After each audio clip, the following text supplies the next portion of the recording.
Hello పిల్లలు, good evening. నిన్నటి స్టోరీలో ఎర్ర సముద్రం రెండుగా విడిపోయింది.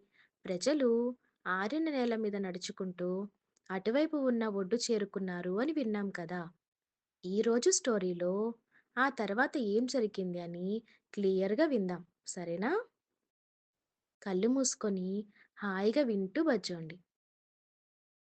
ఇశ్రాయేలీలు తమకు ఒక పెద్ద ప్రమాదం ఎదురైంది. దాని నుంచి దేవుడు తప్పించాడు అని దేవునికి థాంక్స్ చెప్పి సంతోషించారు. పాటలు పాడారు, డాన్స్ చేశారు. దేవునికి మేమంటే ఎంతో ఇష్టమని దేవుని స్తుతించారు. వారు అక్కడ నుండి బయలుదేరి అరణ్యంలోకి ప్రయాణం మొదలుపెట్టారు. వాళ్ళకి దేవుడు డే టైంలో మేఘాలతో లైటింగ్ ఇచ్చేవారు. నైట్ ఏమో అగ్నిస్తంభంతో లైటింగ్ ఇచ్చేవారు. అరణ్యంలో చెట్లు, పండ్లు, నీళ్లు అంత సులభంగా దొరికేవి కాదు. ఇక్కడ నుండే వాళ్లకు కొన్ని కష్టాలు మొదలయ్యాయి. వాళ్ళు ప్రయాణం చేస్తున్నప్పుడు దాహం వేసింది.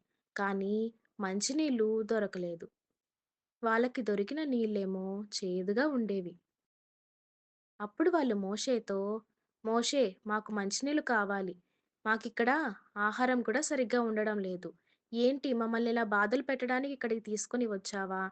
అని మోషేతో గొడవ పడుతూ ఉండేవారు. మోషే దేవుని ప్రార్థించగానే దేవుడు చేదు నీళ్లను తియ్యగా, మంచినీళ్లుగా మార్చేశారు.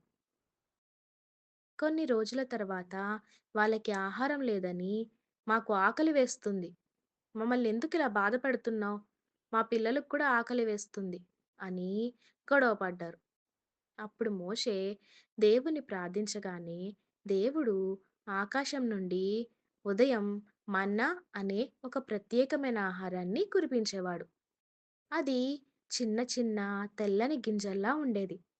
చాలా రుచిగా ఉండేది. దాన్ని తిని వాళ్ళు రోజులు గడిపారు. చూసారా పిల్లలు? ఎర్ర సముద్రం దాటడం ఒక పెద్ద అద్భుతం. ఆ తర్వాత కూడా దేవుడు వాళ్ళను కష్టాల్లో ఎప్పుడూ ఒంటరిగా విడిచిపెట్టకుండా కాపాడుతూ, నడిపిస్తూ, వాళ్ళ అవసరాలను తీరుస్తూ వచ్చాడు. ఒక చిన్న ప్రార్థన చేసుకుందాం. దేవా, మీకు వందనాలు. ఈరోజు ఎలా అయితే ప్రజలందరితో మీరు తోడుగా ఉండి వాళ్ళ ప్రతి కష్టాన్ని తీర్చారో, అదేవిధంగా మాకు కూడా మా అవసరాలలో ఉండి మాకు సహాయం చేయండి. ఆమెన్.